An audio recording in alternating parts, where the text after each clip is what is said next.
مولانا عبدالحکیم اسحاق کے بیانات کے لیے حکیم اسحاق آفیشل کو سبسکرائب کریں۔ مولانا عبدالحکیم اسحاق۔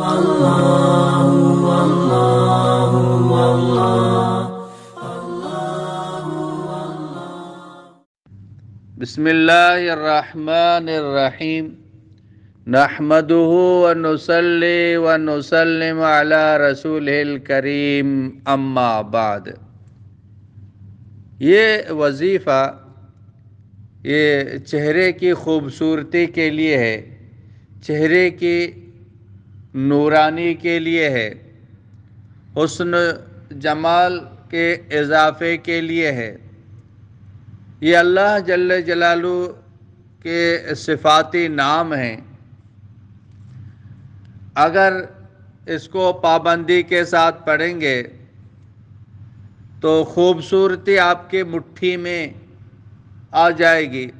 واقعی اس ورد میں حسن ہے، اور خوبصورت اولاد چاہنے والی حاملہ خواتین حمل کے شروع سے روزانہ ایک تسبیح پڑھ لیں یا زیادہ سے زیادہ پڑھنا شروع کریں اور قدرت کی رحمت آنکھوں سے دیکھیں۔ یہ ورد پڑھنے والا اعمال اور عبادت میں خوبصورتی اور خشوع خضوع پائے گا۔ یہ وظیفہ لڑکے اور لڑکیوں کی خوبصورتی کا بہترین راز ہے۔ آپ کو بیوٹی پارلر جانے کی ضرورت نہیں ہوگی۔ آپ قیمتی بیوٹی کریموں اور لوشن اور بیوٹی پارلر اس سے نجات مل جائے گی۔ اللہ پاک ایسا حسن دے گا، نورانیت آپ کو مل جائے گی، چہرہ خوبصورت ہوگا۔ ہر ایک یہی چاہتا ہے کہ اس چہرے کو میں بار بار دیکھوں۔ یہ اللہ جل جلالہ کے صفاتی نام ہیں۔ وہ 3 نام ہیں، یا خالق، یا مصور، یا جمیل۔ یا خالق، یا مصور، یا جمیل۔ یا تو اس کو کثرت سے پڑھیں، زیادہ سے زیادہ پڑھیں، یا ہر نماز کے بعد ایک تسبیح پڑھیں، ہر نماز کے بعد 100 مرتبہ پڑھیں۔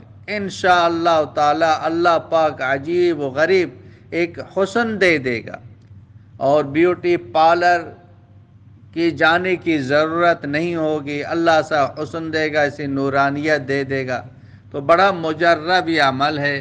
پابندی کے ساتھ پڑھیں، دھیان کے ساتھ پڑھیں، یقین کے ساتھ پڑھیں۔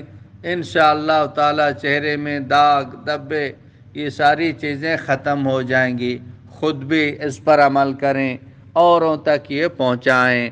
وآخر دعوانا ان الحمدللہ رب العالمین۔ مولانا عبدالحکیم اسحاق کے بیانات کے لیے حکیم اسحاق آفیشل کو سبسکرائب کریں۔ مولانا عبدالحکیم اسحاق۔